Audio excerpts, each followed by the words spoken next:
Welcome back to Sports Talk ATL. I am Chase Earl, joined by Jake Gordon and Alex Lord. Last night, the Braves got clobbered again. There's actually a funny stat, I think ESPN Stats and Venvo. It's like the first time a team's given up, like that's 40 games over 500, has given up 10 back-to-back 10-run performances and had a 40 game, like above 500 record, if that makes sense. I know I didn't explain that perfectly, but explained it terribly. All right, 40 games over 500, lose back-to-back games while allowing 10 runs. There you go. Three other teams have done it, though. They all won the World Series. Yes. They all. So, hey, maybe that's a sign.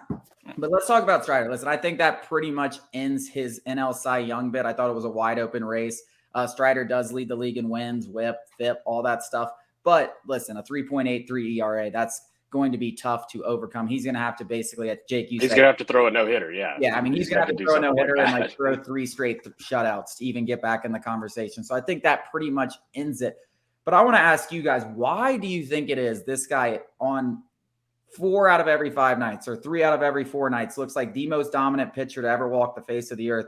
And then he just gives up, not just like has a bad outing where he goes 4 innings and gives up 4 runs or 5 innings and gives up 4 runs. He goes 2-3 innings and gives up 7 runs. Like why is that? Because his stuff should be too good for that to happen. Like even once in a year, maybe one time, but it shouldn't happen 3 or 4. Yeah, I don't have an answer for you on that.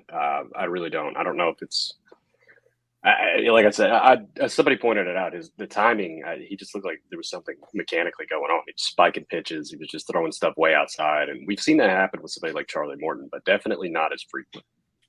Yeah, I think it's certainly mechanical, and he said it that he hasn't quite. And listen. This is his second full season as a starter.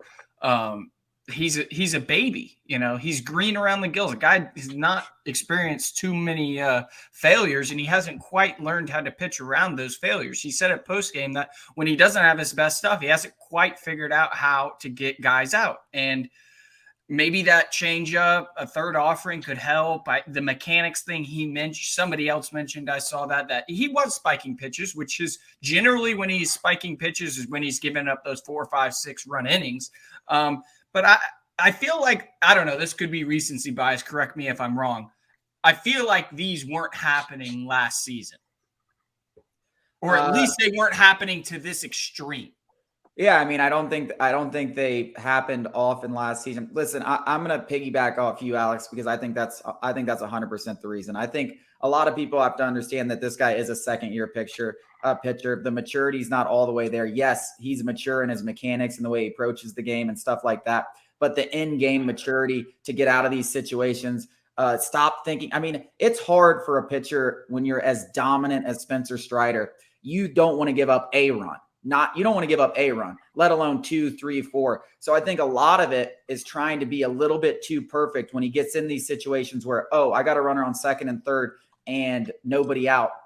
And then it just kind of spirals out of control because he's trying to prevent that guy from third to scoring, when in reality, you just got to say, hey, we got to get outs. Like you almost have to assume those 2 guys have scored and do your best to make sure the third guy doesn't score that's sitting up at plate, especially when you got runners on second and third and nobody out. Listen, I know there's been guys like Bryce Elder have been doing it all season, but I think there's a little bit of luck involved in that. And I think Bryce Elder, I know it's kind of crazy because Bryce Elder is just as young as Spencer Strider, but if I'm Spencer Strider, I'd go up in Bryce Elder and ask him how he gets out of that jam, because Bryce Elder doesn't have nearly the stuff, but he seems way better at getting out of those jams because he sticks to pitching and sticks to what he knows and doesn't try to do anything too much. He's like, I'm okay with getting a ground ball here and giving up a run or something like that. Strider, it seems like I got to strike him out. Him out. Then he walks another guy, and then he gets behind 3-0. And then it's like, boom, when you're behind 3-0, it doesn't matter if you're throwing 98 when you're behind 3-0 because he knows what's coming, and it's coming in the strike zone, and it's going to get hit hard more often than not. So I think that's a big part of it, and that just kind of maturity when he doesn't have his best stuff,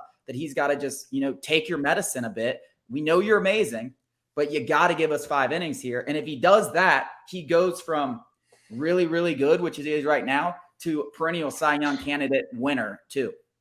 Yeah, I think ego plays a big part. And that example that you just explained, it's a perfect one. Bryce Elder's never going to have the nastiest stuff. He's going to have to, it's like that unathletic kid in football, and he's just maybe smarter, knows how to take angles, leverage, that kind of stuff to get his edge.